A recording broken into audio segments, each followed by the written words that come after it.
Mister குட்டி மீனவன் மத்தியை பற்றி சொல்லுங்கள். மத்திய பொறுத்தளவுக்கு மீனவர்களை வாழ வைக்கும் ஒரு சாமி மாதிரி மத்தி வந்தால் தான் மீனவர்களுக்கே வாழ்வு.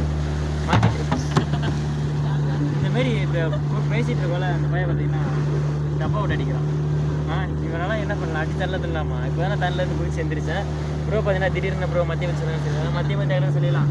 அதிக புரத சத்து, ப்ரோட்டீனு, அதிக சத்து கூடியது மத்தி இம்பார்ட்டன்ட். கேரளா மக்கள் விரும்பி சாப்பிட்றது மத்தி இன்றைய ரேட்டு பார்த்தீங்கன்னா வந்து அதுக்கு தண்ணியில் ஒன்று ரெண்டா வீட்டு தான் முடியுமா.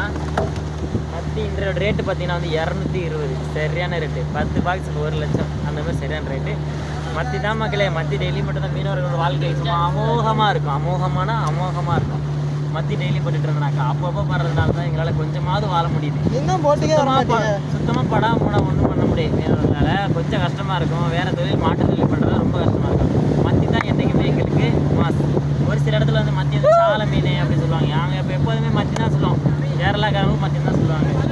ஓகே, அங்கே போட்டு பார்த்தீங்கன்னா வந்துட்டு 10 போட்டு மத்தியை பேத்துட்டு வர்றாங்க. பாருங்க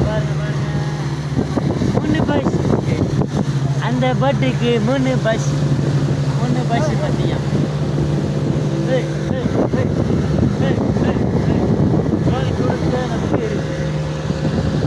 3 பாக்ஸ் பிடிச்சா 30,000 ரூபா பாட்டு. 2 பாக்ஸ் பிடிச்சா 40,000 ரூபா பாட்டு. 5 பாக்ஸ் பிடிச்சா 5,000 ரூபா பாட்டு கிடையாது, 50,000 ரூபா பாட்டு. அதுதான் மத்தி. சூப்பராக இருக்கலாம். ஈஸியாகவும் பிடிக்கலாம், ஈஸியாகவும் சம்பாதிக்கலாம். அதான் மத்தி.